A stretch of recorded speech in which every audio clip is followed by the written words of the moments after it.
Welcome to Williams and Blum, Wednesday, the 27th of September. My name is Chris Williams. I'm joined, as always, by Brent Blum, and we are presented by our friends at Mechdyne and the Mechdyne Corporation. I actually heard, and I need to check with our guy, Chris Clover, on this. I heard a rumbling from one of Mechdyne's partners, not partners, like somebody who they work with, A that they client. were, yeah, that they were doing Alabama's scoreboard or something like that right now. So this, Wow. I'm trying to like explain to our Yeah. audience, or I'm trying to fill in like what we're doing here. This isn't simple Marshalltown high school. And again, I love the Roundhouse, Mm. but Mechdyne is worldwide. Like They're literally, they do some big time projects. big time stuff. We appreciate it. We could not be more thrilled to be associated with them, at least loosely. I don't know if they want to claim us completely. Well, we did get invited to the happy hour still, so I that's good. love their happy Yeah, hours. They have great people. I've they're got great to know people. Kelly, who I email with, and then there's a lot of great people at Mechdyne. We appreciate it. Mechdyne enabling discovery. They present the Cyclone Fanatic Williams and Bloom podcast here now twice a week on the Cyclone Fanatic Podcast Network. We're also presented by our friends at Cody Road Bourbon. You got the new bottle? I do. I have it right here. Let me pull it. If you're watching on YouTube, the Williams and Bloom Wednesday show is now on YouTube, where you can watch us if you want. Look at that. Oh my goodness. Isn't that beautiful? I don't even want to. I do want to drink out of that, but that's a good Well, looking piece of art right there. I was actually gonna. I think I'm gonna reach out to my buddy Roger up at Cyclone Liquors Yeah. to do a bottle event party coming up here in the next couple months, because we've done this. Is really cool. This is the fourth year in a row we've done it, and in your world everybody's doing these things now, but like we've been You were the doing first. I yeah, know. we've been doing these for like half a decade, and it's really neat for the people who have all the bottles, and you can stack them up and it looks really cool on your shelf. So we appreciate our friends at Cody Road. Grain to glass, baby. Mississippi River Distilling Company, and my buddy Ryan Burchett, who has become a really close friend of mine, and I appreciate him for fueling the Cyclone Fanatic Podcast Network. Iowa State and Oklahoma coming up on Saturday. I got all my notes taken on the Sooners. Interesting spot, I think, for both teams. Texas next week for Oklahoma, Yep. which is notable from a look ahead factor. If you watched Oklahoma's media availability from yesterday, which I did this morning, a lot of talk on, Brent Venables is pounding the fact that Iowa State has played well there in the And he's past. right. He is right. I would also argue that, boy, those are experienced Iowa State teams. This one is very young, Very fair. which is a concern for me. I think going into Saturday, but I would also, this very different Oklahoma team, Brent, where they are really good on defense, and I got all the numbers here, but they've only given up 3 touchdowns all season, which is second in the nation. But they're not a great running team on the offensive side either. Dylan Right. Gabriel has really been the straw that stirs the drink for them. 78%, 12 touchdowns, 1 interception. They don't really have a lead running back. It's like this 3-man rotation that they're doing right now. I don't really know what to expect from either of these teams, to be honest. We're all excited about Iowa State after watching the old air raid and all that stuff, but it's like, does that translate to Norman? And what are the Sooners right now? This is a compelling matchup, I believe. Yeah, for sure. I mean, I think there's a lot going on, and you're right. All of the talk, if you read all the press clippings from Oklahoma, is, "Hey, are you looking ahead to the Texas game?" And I love that. I love that line of questioning, because even if they're not, now they are, because they were getting asked about it. So there's got to be a natural look ahead factor. Even Iowa State, in a weird way, if you get them in an honest hour, there was a look ahead factor beyond Ohio. I mean, I think there was a lot of belief Iowa State could just roll in there and win the game, and clearly Iowa State did not. You wonder, even, I mean, you're still, what I caution people is you're still dealing with 18 to 23-year-olds. That Oklahoma Texas game is a monster next week. It'll be the game of the week, potentially of the year in the Big 12. There's no way Oklahoma can't look at that. But I think it provides a nice opportunity for Iowa State to go in there, and there's nothing to lose attitude, but there's a lot to that. I mean, No one's expecting Iowa State to go in there and win, but Iowa State's played well there before. Iowa State's defense is still top notch, and I'm really excited for guys like TJ Tampa and Miles Purchase to match up with this Oklahoma receiving core who's gotten a lot of attention. Dylan Gabriel's gotten a lot of attention, but Iowa State feels it has the best secondary in the Big 12, and I think they can be right there. I really do. I think, Oklahoma's favored by 20 for a reason. In my personal opinion, I think that's high considering Iowa State's capability on defense, but you don't know, and I agree with you. Rocco Becht has been great. This is the biggest test for him by far. Now he's gotten some confidence. The leash has gotten longer, but it's a whole new animal when you're on the road in the Big 12 against a defense that has been as good as Oklahoma's. Yeah, they forced some pretty key turnovers in that Cincinnati game. If you watched it, that they win 20-6. I don't know if the game was closer than the scoreboard indicated, but it felt like Cincinnati was just a couple plays away from that being like an actual threat. However, kind of felt like Oklahoma left some out there as well. I just don't know what to expect. You watch Campbell on Tuesday and you're like, oh, okay, they're going to go back to the wishbone, like that's the takeaway. Like, and he's just screwing with everybody. Like, I get it. I'm not overreacting to anything that Matt said, but I'm looking at this Oklahoma defense. Again, I noted they've only given up 3 touchdowns all season, which is pretty staggering through 4 games. It really is, yeah. A lot of their stuff skewed from that Arkansas State game, but whatever. They still put on the pads and won 73-0. They are defensively 4.4 yards per play. That's 17th. This is the one that's kind of scary to me.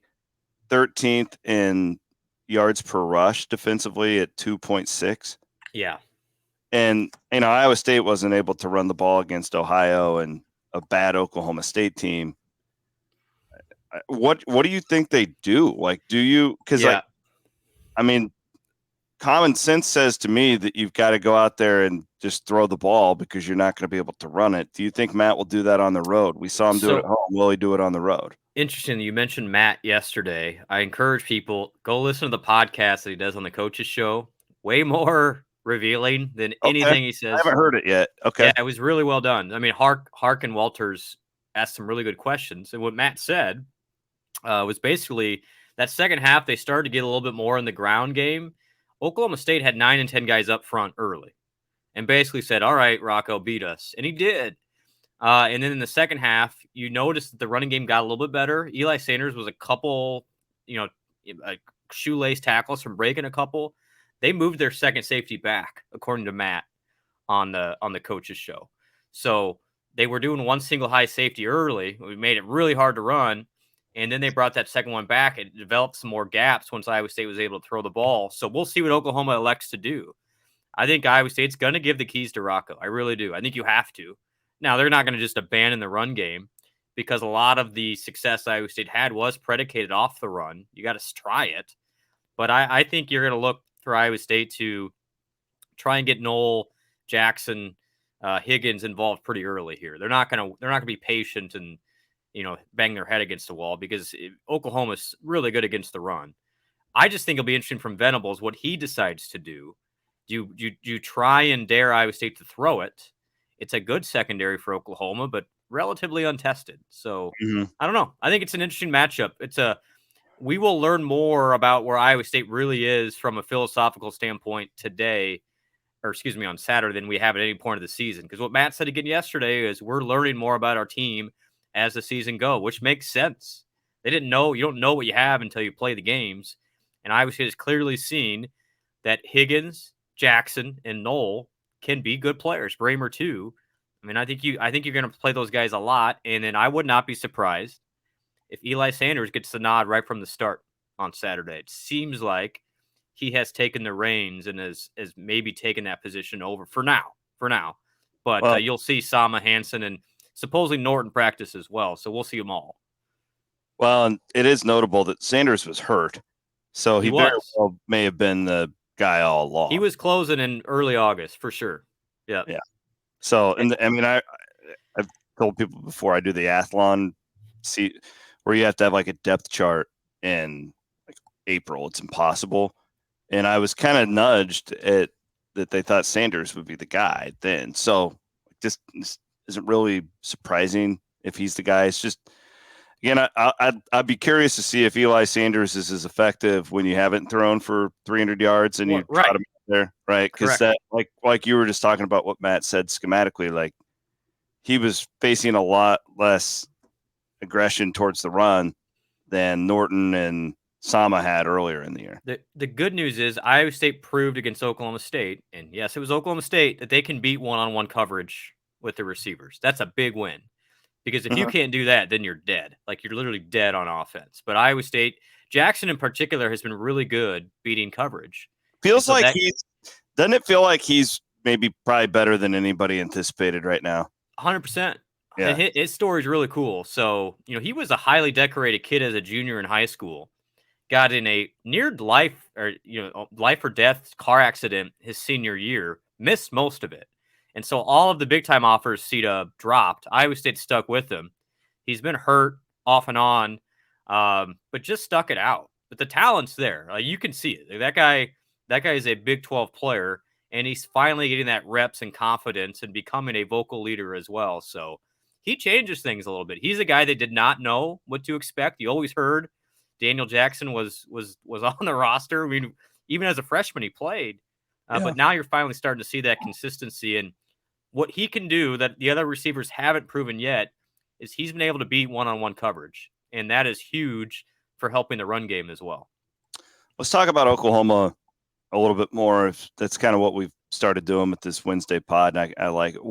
Let's discuss what are the Sooners and go through what they've done this year. They killed Arkansas State. They By the way, Denison, I mentioned Denison on Sunday that was yeah. Arkansas State. I had forgotten. Remember Kamari Cotton Moya? Mm-hmm. He was the high school coach at Denison Is at he one still? point. I don't know if he still is or not. I need to check that. Anyway, Arkansas State, Tulsa, and both Arkansas State and Tulsa were not competitive games for Oklahoma. Correct. SMU was. I remember we talked about that on this show, and we thought it would be. They end up winning by 17, but it was still a good game. That this feels similar to that, and it's like, is Iowa State as good as SMU? I don't know. I would sure like to hope so, Yeah. but I just don't know what they are. I do think they're a lot better than they're. I think they're considerably better than what I thought they would be. And I was down on Oklahoma. I think I'm under their win total on the year, Yep. but I don't think they're like better than like I don't know. Maybe they are 10-2. I don't know. I don't This Big 12's just not. I don't think the Big 12's very good. here So like, here yeah. what are they? Are they favored at Kansas? Right. Probably they're favored at Kansas right now, but not by a lot. Yeah.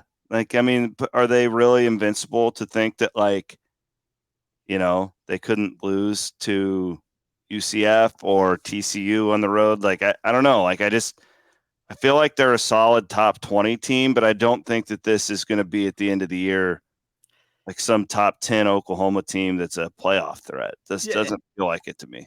and I'm guessing they're wondering the same thing. Now the fan base will be confident because they're undefeated. They haven't really been tested at all, and so you It feel is good sold about out. it. I saw that it's sold out. Yeah, they got to feel good, but it's also like part of them has to wonder, well, because if you look underneath the hood a little bit, they're not running the ball, and Oh, and it's just that tells me 68th nationally.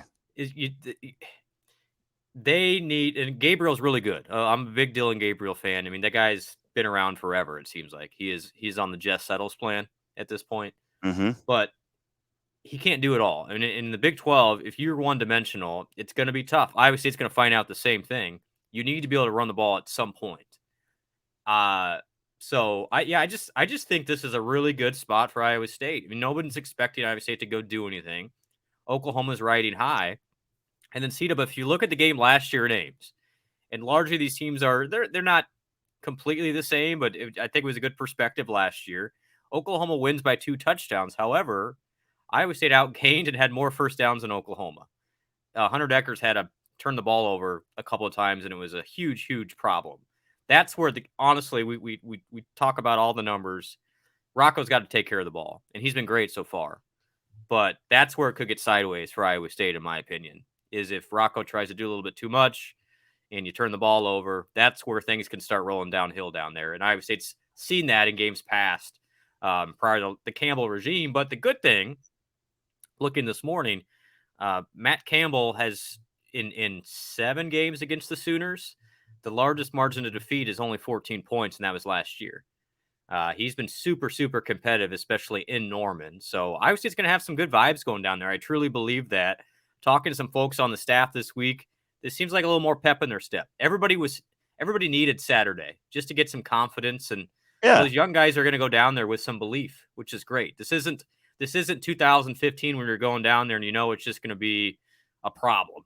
My gut tells me that this is a couple touchdown loss at the end of the day, but everybody feels like you still took a step forward going into next week. That's what my gut tells me about this game. Yeah, and I think that's fair. I just think Iowa State, this is a great opportunity any way you slice it. Yeah. If you're competitive, great. You're going to learn something about your team either way. And I think Iowa State feels good being 1-0 going into this game.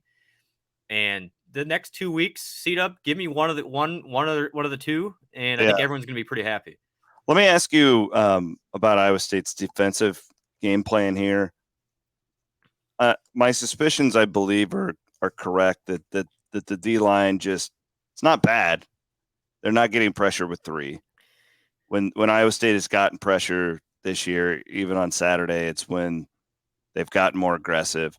How do you approach Dylan Gabriel and these wide receivers? I think that it's a great challenge for the secondary. I hope Malik Verdon's good to go. Yeah, and I don't know if he's going to be. Well, probably not then, but who knows? Whatever Matt says in the press conference doesn't really matter when it comes to that. But because they're just not getting the pressure with 3. It's not to say that they won't eventually, but they haven't really yet. Yeah, and I think you just be aggressive with them, Brent, and trust your secondary and challenge those guys to go out and beat up on Oklahoma's receivers. Because I don't think with Gabriel just sending 3 and letting him pick you apart is a great game plan here. No, I agree. If you look at last year's game, Gabriel was very average. He was very average. Now, wasn't he hurt? He was. I think he might have been dinged up a little bit. He played the whole game. Yeah. He only threw for like 1. It was a story though. I think it was his first game back from an injury or You're right. something like that. You're right. So, but I'm just trying to think out loud, C-Dub. When is the last time an offense has really just destroyed Iowa State through the air? Yeah, no, it's a great point. Like, Iowa State is literally built to defend an offense like Oklahoma's. Now, if they can run the ball, then it's going to be a long day for Iowa State. But if Iowa State's able to stuff the run, and again, Oklahoma's 70th in the country in running, they haven't been great so far, then I think it's a fun matchup. Dylan Gabriel's really good. Receivers are really good. But Iowa State has a couple of draft picks, too, in that secondary that'll be going to be ready for that challenge. And so let's see it. I think it's a fun game for Iowa State because it's like, here's my fear. It's your good against their good.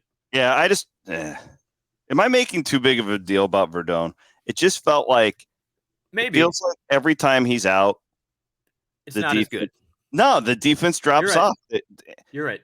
Especially against a team like this. Like, I know they haven't run well, but they've got good running backs there.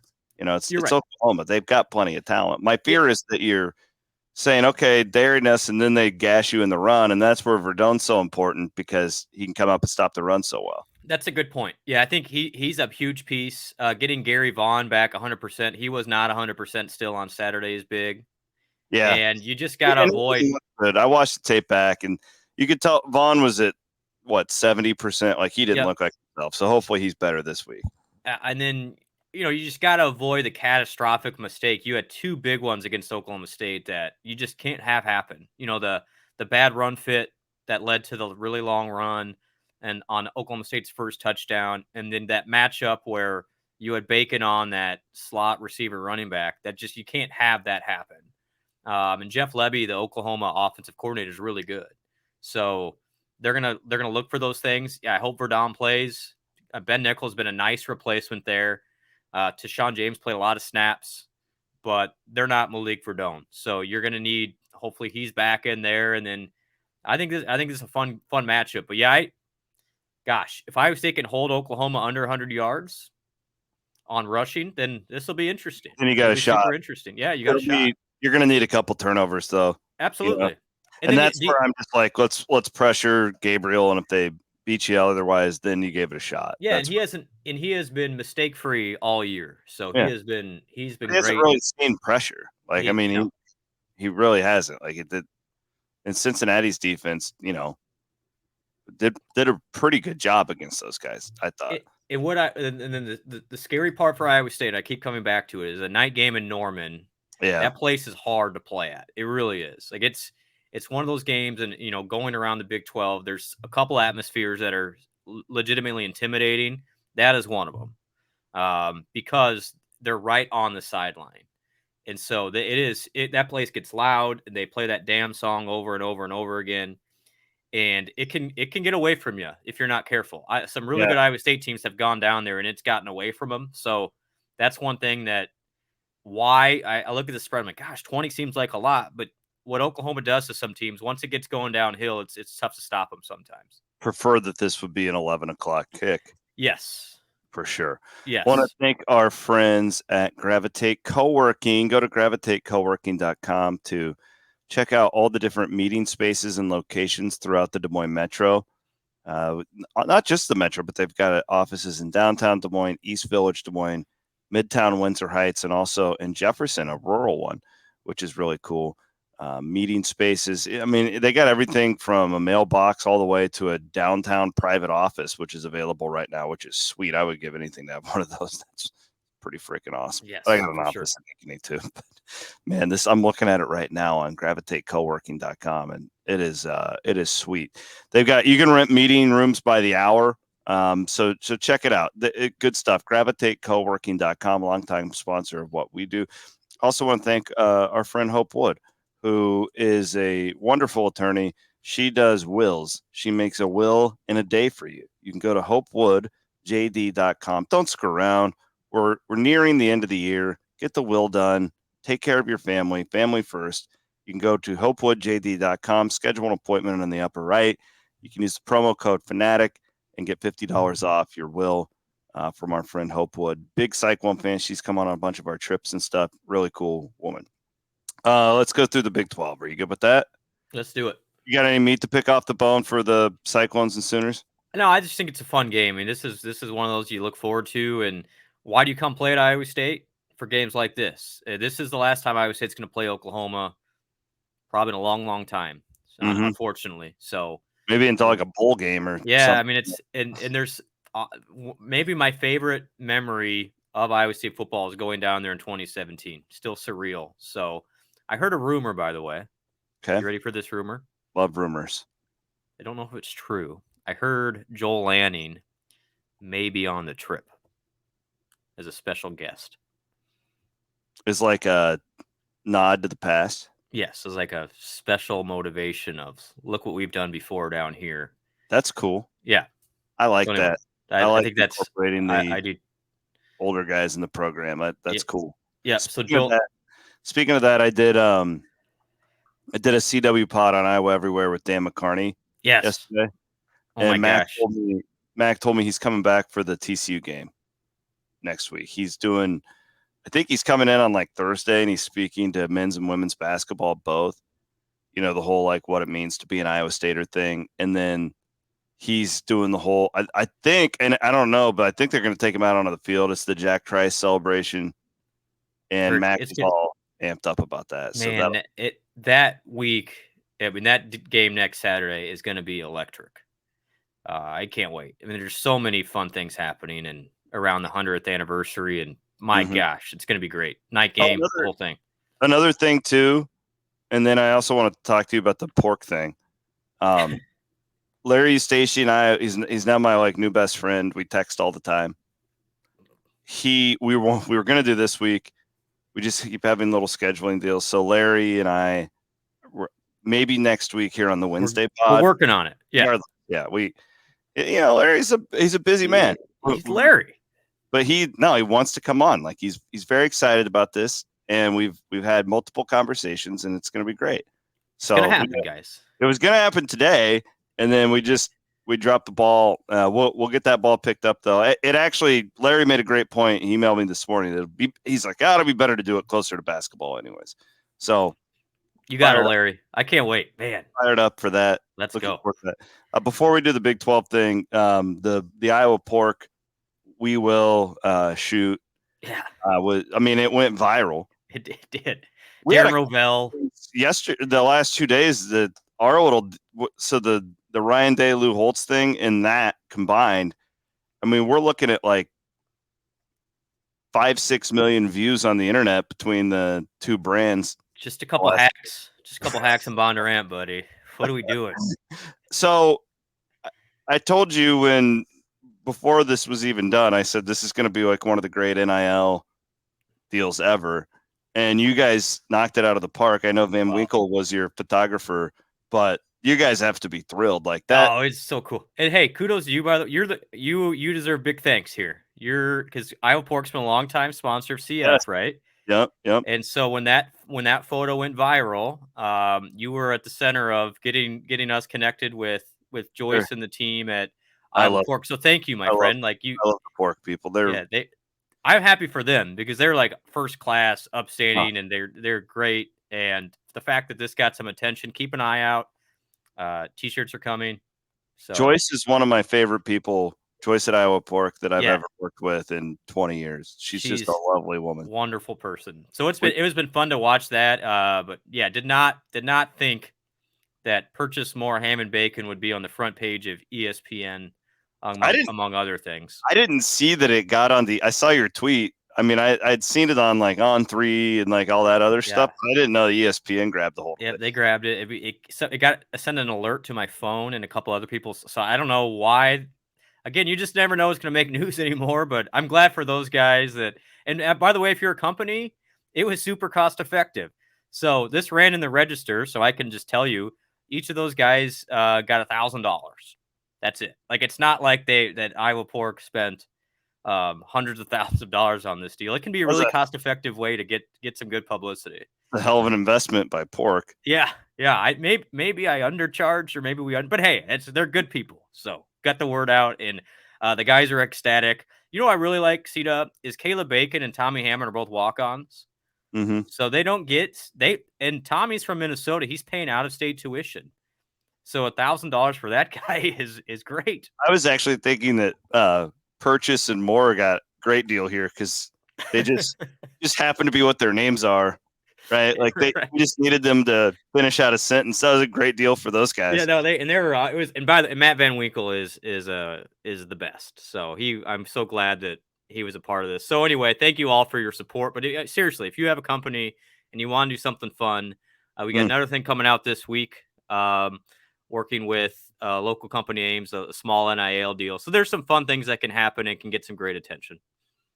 Good stuff. It's been fun to sit back and watch. I'm glad Iowa State won against Oklahoma State, or else that might have been a little bit different reaction. Well, I put the ad up on my professional Facebook page, and I don't know if I've ever had anything shared as much. And that's not really surprising too, that the Facebook crowd's like, but like it was you guys did a good job with it. Well, thank you for your help on that. And thank you to Iowa Pork and those four guys. And that's the fun part. You get to know these guys and you want them to do well as people. Yeah. They were really, really pumped up. And real quick note, Iowa Pork is sending $1,000 worth of pork to each of their local food banks, including Miles is in Denver, Colorado. So that's cool, man. Very cool.